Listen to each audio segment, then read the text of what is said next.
Hello everyone again. So this video is about Google Ads conversion setup. So lots of people would they would set up one conversion, they would set it up as primary, and they don't actually understand how to create what is very easy or easier with Facebook. So with Google, if you want to create the whole funnel and tell Google, okay, this is how the flow works. Someone clicks on the main page, it goes into a product page, and then the person goes into the cart page, initiates checkout, and then checks out. You want to make sure that you set up those conversions properly, meaning you go and decide which conversion is the primary conversion and which conversion is the secondary conversion, and then you set up what Google call a custom conversion, which is the whole flow. So just to be clear, a primary conversion is what Google would optimize based on, and a secondary conversion is what Google uses as a signal, but also helps you optimize. So you get to see, like, if you spend a bunch of money on specific display placements or YouTube channels, and they don't even go, and you see the conversion rate to one of those micro conversions. So for example, people who add to cart and stuff like that, and then you just want to kill it because it's obviously it doesn't work. So you want to make sure that you set it up correctly. So let me show you how you do it. So I just went into the conversions tab. So it's inside the tools and settings and conversions. So I would have, for example, my purchase, add to cart, and let's say this is my funnel. Okay, of course, if you have a deeper funnel with an advertorial, so for example, if someone scrolls till the 50%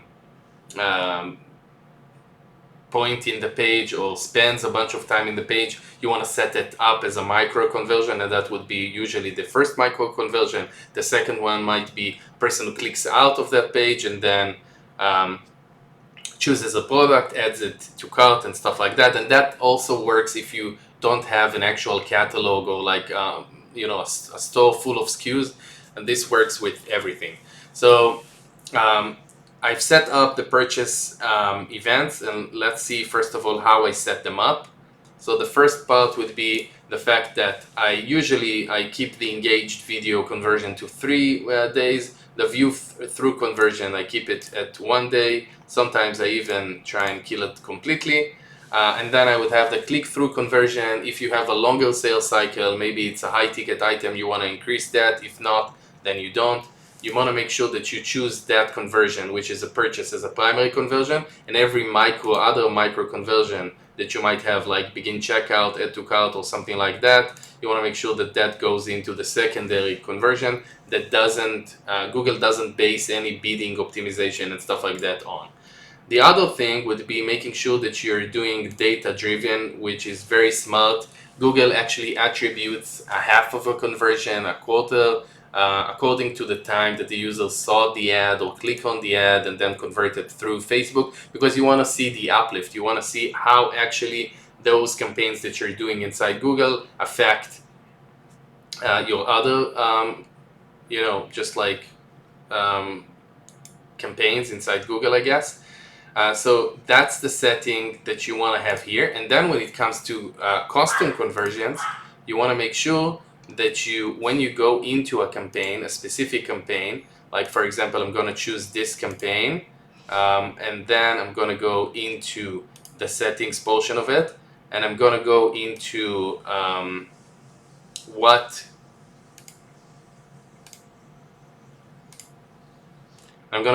goals, which is under the additional settings, and I'm going to open this up.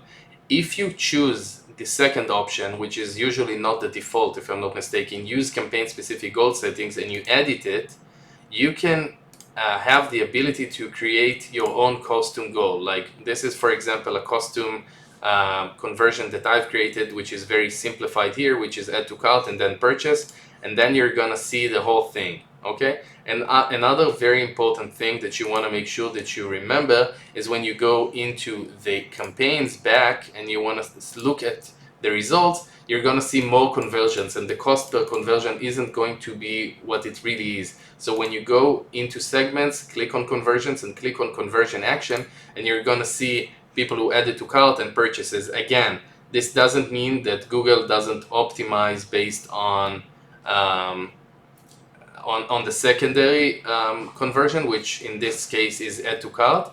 Google optimizes only on the first one, but this is very helpful for you to actually see.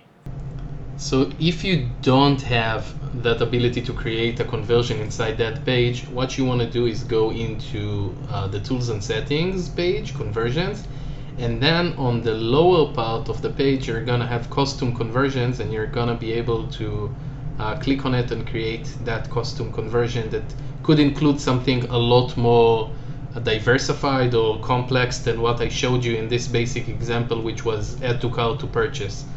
You could do, for example, someone who spent 30 seconds on the pre-lender, someone who clicked out, someone who viewed the product, someone who added to cart, someone who initiated checkout, and then a purchase, for example. And then Google is going to use all of those micro conversions, and you're also going to have those micro conversions shown at locations, certain states, hours, maybe placements.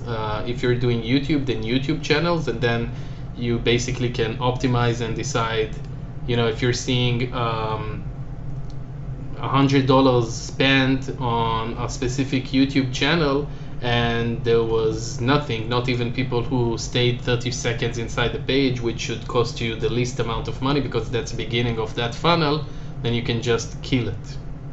Okay, so I hope this helped people who are trying to get their Google account to the next level. And if you like this video, make sure that you like and subscribe to my YouTube channel. Thank you.